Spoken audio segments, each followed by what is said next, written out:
क्या नाम है सर आपका? सर राजेश। यहीं के रहने वाले हैं? जी। अच्छा, कुछ घंटे अब बाकी रह गए हैं, मतदान करने जाएंगे। किसकी सरकार बनाना चाहेंगे? कोई डाउट नहीं है, बीजेपी के अलावा और कुछ कोई चांस ही नहीं किसी को कि दूसरी कोई सरकार बन पाएगी यहाँ पर।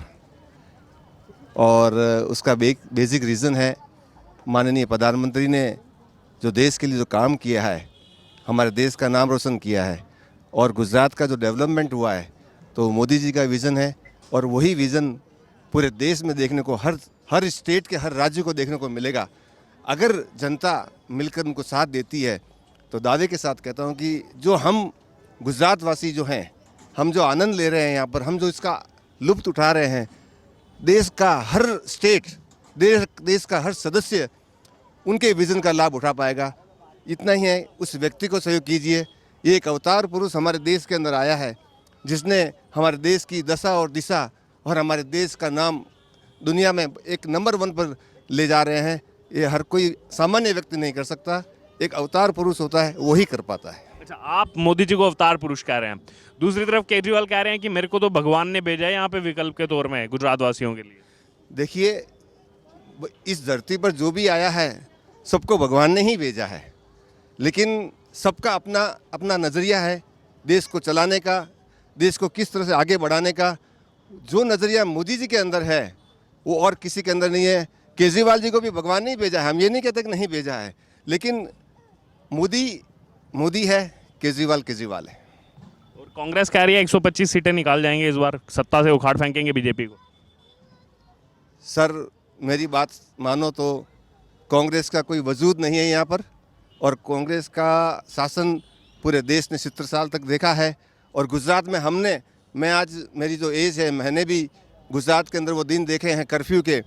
एक ऐसी नौबत आ गई थी हमारे गुजरात के अंदर, अहमदाबाद के अंदर, कि हम घर से बाहर निकलते थे, वापस हम घर लौटेंगे कि नहीं लौटेंगे, ये भी एक सवालिया निशान था। घर से दोपहर में फ़ोन आता था, कहाँ पर हो, कब घर पे आ रहे हो।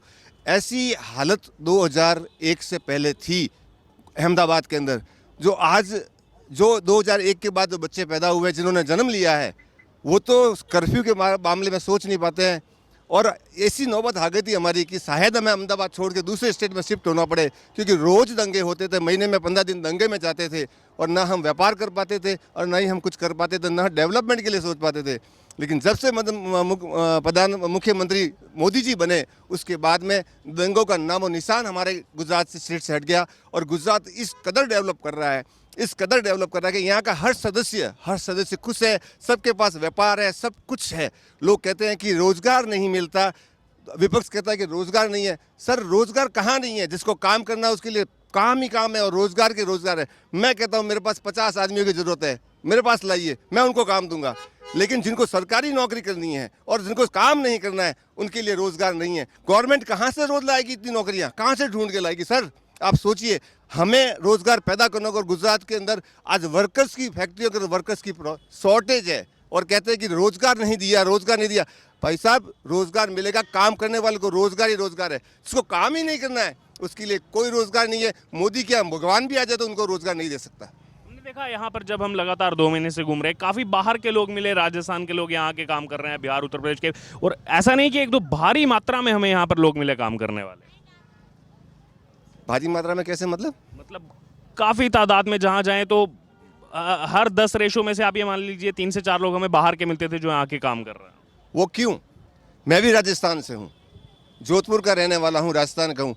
मेरा जन्म, मैं बॉर्न एंड ब्रॉट अप यहीं हुआ हूँ, लेकिन मैं भी राजस्थान का हूँ। लेकिन गुजरात की पब्लिक और गुजराती लोग इतने अच्छे लोग हैं कि इस देश के अंदर ऐसे लोग गुजराती देखने को नहीं मिलेंगे, जिनकी व्यापारी सोच है, अच्छी नीति है, साफ सुथरे लोग हैं, और गुजराती के मुकाबले देश में कोई मिल नहीं सकता। इसलिए हम आज यहाँ मारवाड़ी भी यहाँ सेटल हुए हैं, लेकिन यहाँ कोई भेदभाव नहीं है, सबके साथ व्यापार है, सबके साथ एक समान यहाँ पर व्यवहार चलता है। इसलिए हम बाहर से आए, वो भी सब खुश है यहाँ पे। अच्छा, आपने जो पहले अपने वाक्य में बताया कि यहाँ ऐसी सिचुएशन थी, कब घर से बाहर निकले हैं, वापस आएंगे ना आएंगे, इस तरह की सिचुएशन थी, गुजरात से बाहर वापस जाना चाह रहे थे, और अब काफ़ी लोगों से जो मिलने को मिल रहा है, जो यहाँ आकर के अच्छा अध्ययन करते हैं गुजरात पर, वो कहते हैं कि आकर के गुजरात ही बस जाएं तो अच्छा है। तो ये इतना ड्रास्टिक चेंज मात्र 2 दशकों के अंदर, इसमें किस किस का सहयोग लगता है आपको? सर सहयोग सिर्फ गुजरात गवर्नमेंट का और नरेंद्र मोदी जी का।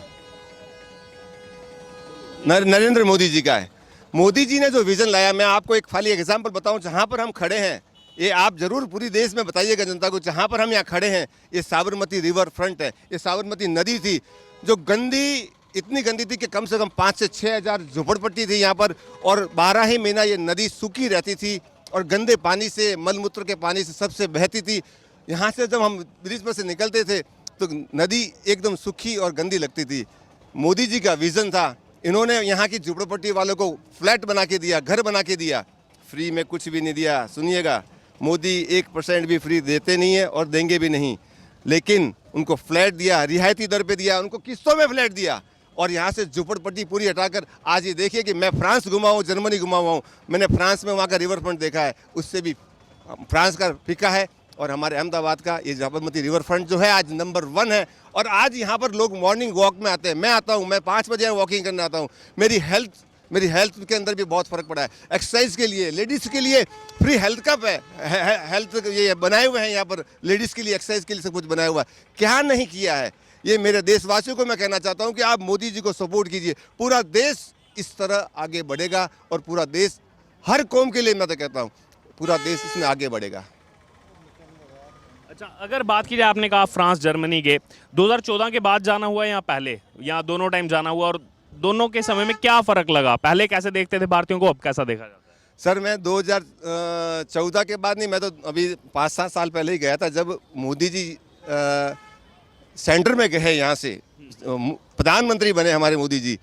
उसके पहले ही, उसके बाद ही मैं जाके आया था। लेकिन मोदी जी ने यहाँ इतना सब कुछ कर दिया था कि मैं सारा कुछ यहाँ डेवलप इतना अच्छा हो गया था कि कंपैरिजन तो मेरे को उसी वक्त मालूम पड़ गया था कि कितना फ़र्क है। वहाँ पर जो फ्रांस के अंदर जो देखा था मैंने, वहाँ का रिवर फ्रंट देखा था और यहाँ का रिवर फ्रंट देखता हूँ, सर बहुत फ़र्क है, सर बहुत फ़र्क है, बहुत फ़र्क है।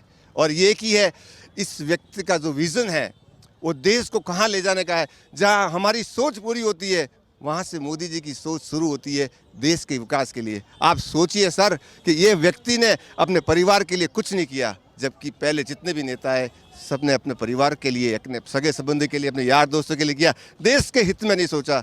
This is the one and one man जो देश के लिए सोचता है, देश के विकास के लिए सोचता है, देश की जनता के लिए सोचता है, देश की सेना के लिए सोचता है और देश को नंबर 1 ले जाने के लिए सोचता है। सर ये this is the man and only Krishna अवतार है, ये देव पुरुष है, अवतार पुरुष है। उसके अलावा कोई किसी की ताकत नहीं कि उस देश को इतने 135-40 करोड़ की जनता के साथ उसको लेके चलना, हर कौम को लेके चलना। किसी के लिए भेदभाव नहीं, किसी के लिए कुछ भी नहीं है, कुछ भी कोई भी कह दे, लेकिन किसी के लिए इस व्यक्ति के अंदर भेदभाव की भावना नहीं है।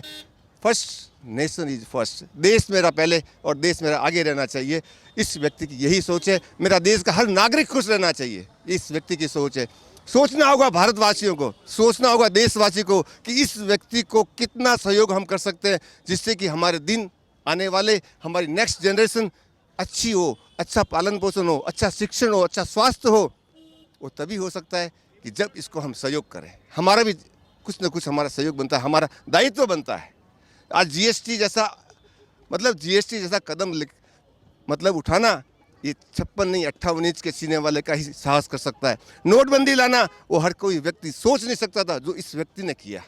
नोटबंदी से आज जीएसटी लगी है, जीएसटी से लगा, जब से लगा है हमने 1 पैसे का भी व्यापार 2 नंबर का नहीं किया, हमने सब कुछ बंद कर दिया। गवर्नमेंट को टैक्स देता हूँ, देश को टैक्स देता हूँ और देश को आगे बढ़ाने के लिए जितना हो सकता है मैं टैक्स भरता हूँ। 1% भी विदाउट जीएसटी में व्यापार नहीं करता हूँ। मैं एज ए बिजनेसमैन हूँ, मैं कहना चाहता हूँ और देशवासियों को कहना चाहता हूँ कि देश के अंदर 2 नंबर का व्यापार आप बंद कीजिए और जीएसटी में आइए और उसके जो दायरे में आप आइए।